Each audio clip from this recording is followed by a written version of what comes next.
Salut, j'espère que tu te portes bien. Je m'appelle Fantine, ici je parle de Jésus, le chemin, la vérité, la vie. Il fallait que j'exhorte à ce sujet. C'était vraiment pas un sujet sur la longue liste des sujets que je voulais aborder, mais franchement, le Seigneur me met trop à cœur. Vous voyez, la foi, vraiment la foi fait faire des dingueries.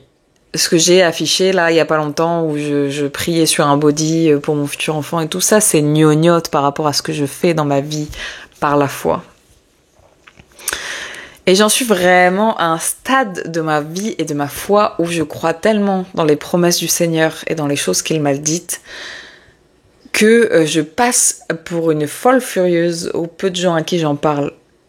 Et encore non, je pense que je passe pas pour une folle furieuse, je pense que les gens admirent beaucoup. Mais ils sont un peu contents d'admirer de loin en mode derrière leur écran, en mode « Ah, c'est bien ce que tu fais, Fantina, waouh, quelle foi !»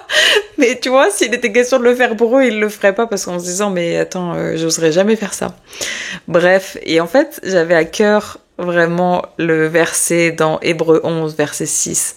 Or, sans la foi, il est impossible d'être agréable à Dieu, car il faut que celui qui s'approche de lui croit que Dieu existe et qu'il récompense ceux qui le cherchent. C'est-à-dire que plus je vais être dans mes folies, Dieu m'a dit, plus je vais faire plaisir au Seigneur. Et plus les hommes vont me prendre pour une folle, plus je vais plaire au Seigneur. C'est vraiment ça en fait. Il y a quelque chose dans la dimension de la foi qui est en mode... plus tu t'approches de Dieu, plus les autres vont te trouver bizarre et plus ton cercle va se restreindre en fait, parce que tu vas commencer à faire des trucs que les gens autour de toi, ils peuvent pas comprendre jusqu'à la réalisation de la promesse.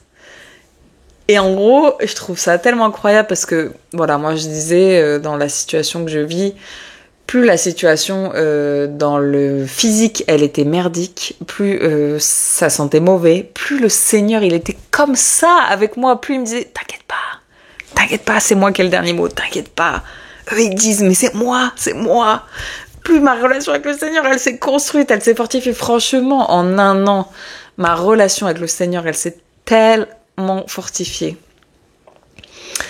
Et du coup, plus je fais des dingueries, plus je sais que le Seigneur, il est trop content. Il est trop content.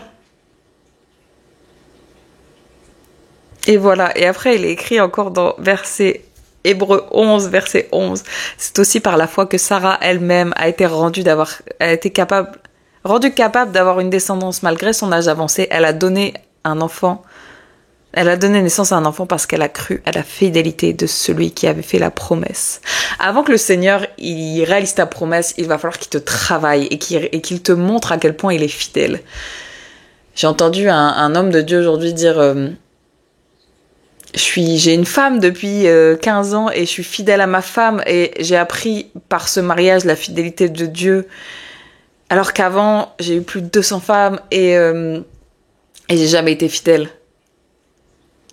Il faut que le Seigneur, il t'apprenne ce que c'est la fidélité, qu'il te montre à quel point il est fidèle et à quel point tu ne peux compter que sur lui avant de rentrer dans la promesse qu'il a pour toi. Et ça, c'est très difficile, mais c'est tellement des moments bénis. Avec le recul, ces moments-là, je les aurais échangés pour rien au monde.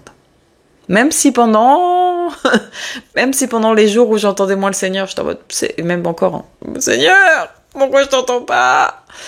Mais genre, un mot de toi, Seigneur, et tout change. Bref, soyez bénis. Ah, la foi. Quelle richesse.